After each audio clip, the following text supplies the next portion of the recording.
सोचिए, जिस देश का संसद भवन जल चुका हो वहां आज क्या हो रहा होगा। जिस देश का प्रधानमंत्री अज्ञात जगह पर छिपा हो वहां क्या हो रहा होगा। जिस देश की पूरी सत्ता की कोई खबर नहीं है वहां इस वक्त क्या हो रहा होगा। 24 घंटे में कैसे नेपाल को नोच लिया, आपको 6 तस्वीरों से आइए बताते हैं। ये नेपाल के संसद भवन की तस्वीर है, एक विद्रोह के पहले की तस्वीर है और दूसरा विद्रोह के बाद का वीडियो है।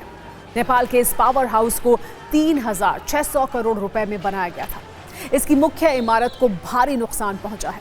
संसद भवन के बाहर हरा भरा गार्डन था, वहां अब सिर्फ जले हुए सामान बिखरे पड़े हैं। ये वही संसद है जहां कानून बनते थे, जहां से पूरे देश के भविष्य को निर्धारित किया जाता था। अब ये किसी खंडर की तरह दिख रहा है। ऐसा लग रहा है कि दुश्मन ने बहुत बड़ा हमला कर दिया हो। अगली तस्वीर नेपाल के राष्ट्रपति आवास की है। देखिए, सिर्फ 2 दिनों के विद्रोह में राष्ट्रपति आवास की सूरत कैसे बदल गई। नेपाल में राजशाही के पतन के बाद नेपाल सरकार ने 4 जुलाई 2008 को एक कैबिनेट बैठक में शीतल निवास को राष्ट्रपति निवास बनाने का फैसला किया था।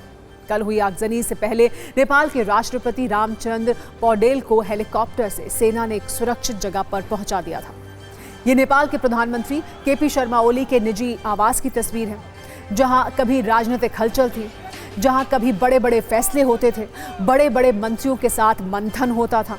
लेकिन आज ये विद्रोहियों के कब्जे में है। विद्रोह की आग में जलकर इसका रूप बदल चुका है। ये काठमांडू का सिंह दरबार है, जिसे शेर का महल भी कहा जाता है। नेपाल के प्रधानमंत्री और बाकी मंत्रियों के दफ्तर इसी सिंह दरबार में है। लेकिन अब ये जेन जी के विद्रोह का शिकार हो चुका है। तोड़फोड़ और आगजनी के बाद सिंह दरबार खंडहर बन चुका है। आपको बता दें कि सिंह दरबार का निर्माण 117 वर्ष पहले 1908 में हुआ था।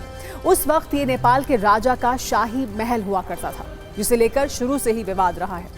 आरोप लगता था कि 50 हेक्टेयर में फैला यह महल मंदिरों की जमीन पर बनाया गया था। आपको ये भी बता दें कि 1973 में भी यहां आग लगी थी, जिसके बाद इसको एक बार फिर से बनाया गया था। अब फिर ये सत्ता विरोधी आग में जल चुका है। ये नेपाल की राजधानी काठमांडू में स्थित 5 सितारा हिल्टन होटल है, जहां विद्रोहियों ने आग लगा दी। देखिए पहले कैसे ये होटल शहर का मुख्य केंद्र था। यहां विदेशों से आने वाले पर्यटक रहते थे, लेकिन विद्रोहियों ने इस होटल को भी नहीं छोड़ा। अगली तस्वीर और भी चौंकाने वाली है। ये नेपाल का सुप्रीम कोर्ट है, जो अब जेन जी के गुस्से का शिकार हो चुका है।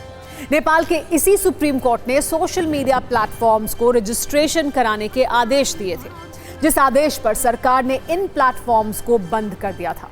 उस सुप्रीम कोर्ट को भी प्रदर्शनकारियों ने जला दिया। सुप्रीम कोर्ट में 25,000 फाइलें भी जल गईं।